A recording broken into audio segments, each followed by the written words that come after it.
Why everything in America is bigger, and it's not what you think. There's a moment every first-time visitor to the United States seems to have. It might happen at a gas station, staring at a soda cup roughly the size of a small bucket. It might happen in a hotel parking lot next to a pickup truck that could comfortably tow a boat, driven by someone who owns neither a boat nor anything resembling one. It might happen in a grocery store in front of a single bag of chips that seems designed to feed a family reunion. Whatever the trigger, the reaction is almost always the same. A slightly stunned pause, followed by the question, why is everything here so big?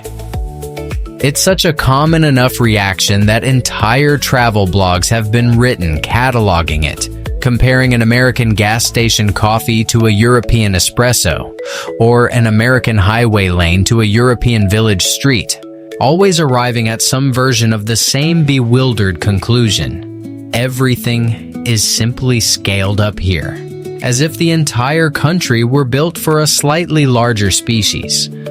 Most people assume the answer is simple: more money, more excess, more of everything, because that's just what America is. But the real story is stranger, older, and far more specific than that. And it starts not with greed, but with a highway. In 1956, the United States passed the Federal Aid Highway Act, authorizing the largest public works project in American history. 41,000 miles of interstate highway, built specifically to move people and goods across vast distances quickly.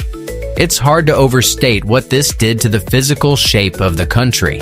Distances that used to define daily life, the walk to a corner store, the short trip to a neighborhood butcher, suddenly stopped mattering the way they once had.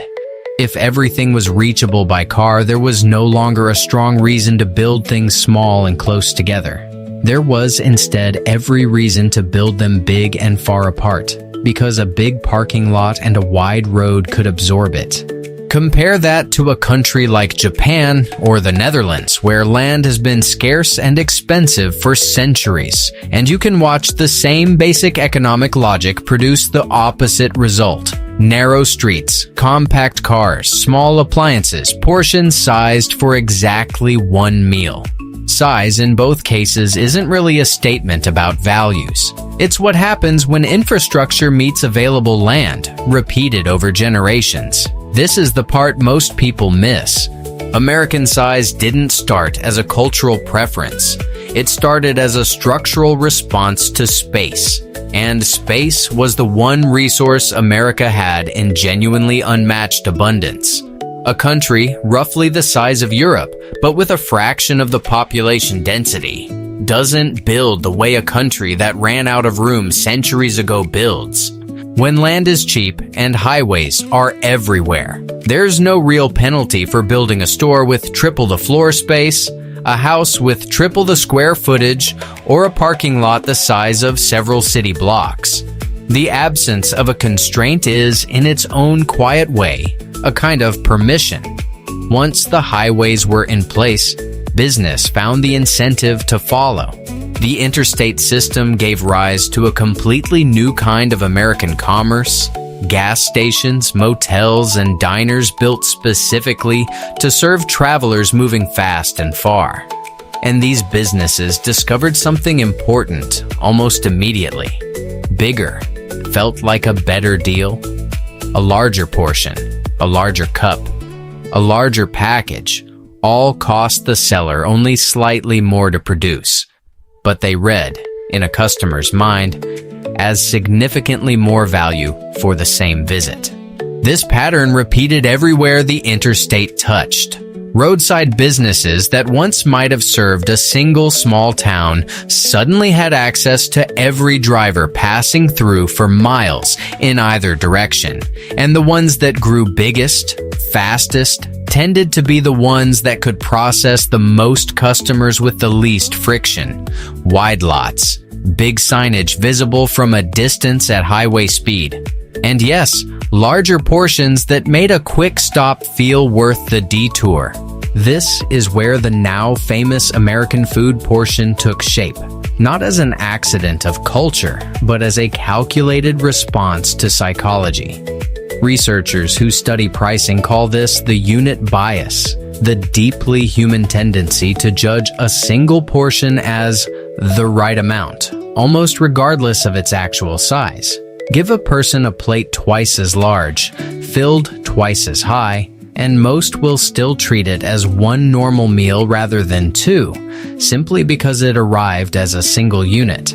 American retailers and restaurants figured this out decades before anyone had a formal name for it. And once they did, there was no reason to ever build a smaller plate again. Portion sizes at major chain restaurants have been tracked by nutrition researchers since the 1980s. And the growth curve is almost eerily steady. A bagel that averaged 3 inches across in that decade now regularly measures 6. A soft drink that once came in one size now anchors a lineup where that same size is labeled small. Housing followed a nearly identical arc.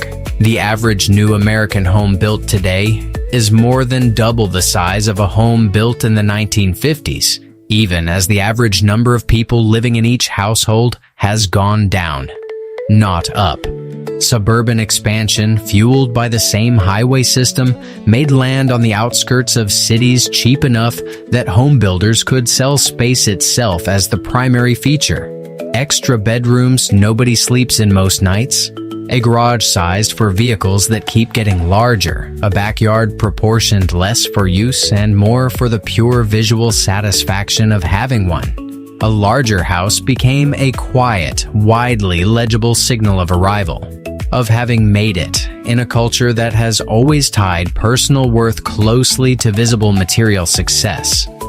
Real estate listings still lean on square footage as one of the first numbers a buyer sees, often before the number of bedrooms or the price itself, because decades of market conditioning have taught American buyers that the raw size of a home is a reliable shorthand for its worth, even when the layout, the location, or the actual livability tells a more complicated story. Cars tell perhaps the clearest version of this story, because the vehicles themselves grew almost in direct proportion to the roads built to hold them.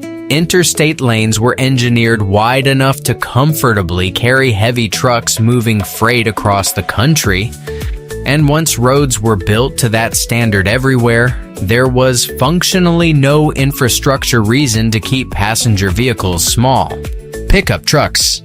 Originally a specifically rural, work-oriented vehicle, transformed over decades into one of the best-selling vehicle categories in the entire country, driven overwhelmingly by people who will never use them to haul so much as a bag of mulch. The truck isn't really about hauling anymore. It's about occupying space with confidence. In a country that built its entire infrastructure around the assumption that space was never going to run out. Automotive analysts have watched this trend accelerate for 2 decades straight, with average vehicle length, width, and hood height all climbing steadily, even as the actual utility use cases for that size have, if anything, declined. Fewer Americans farm, fewer haul construction materials, and yet the vehicles keep growing regardless. What's easy to miss in all of this is that American size was never really the goal. It was the byproduct of a series of very practical decisions: an interstate highway system, a psychological pricing insight, a suburban land boom that each made sense entirely on their own terms. Long before bigger became something people thought of as a personality trait of the country itself. Nobody sat down in 1956 and decided that Americans would one day drink soda from cups the size of small vases. It happened one incremental, individually reasonable decision at a time, each one building on the space and infrastructure the last decision had created, until the cumulative effect became something visitors notice within their first hour in the country, and residents mostly stopped noticing within their first year of living in it. There's a quieter question hiding underneath all of this, one that matters more than the soda cups and the pickup trucks. What happens to a culture that spends 70 years building around the assumption of limitless space? Some economists now point to exactly this pattern: cheap land, wide roads, oversized everything, as part of why American suburbs strain to support public transit, why walkable neighborhoods became a rare and expensive novelty rather than a default, and why so much of daily American life still quietly assumes a car in the driveway. The highway that made everything bigger also made a great deal of the country harder to reach any other way. A trade-off nobody was voting on directly, but one an entire nation has been living inside ever since. So the next time you're handed a drink the size of your forearm, or you watch a truck the size of a small boat pull into a parking spot clearly designed to fit it, it's worth remembering that none of it happened by accident, and none of it happened because someone simply decided that more was better.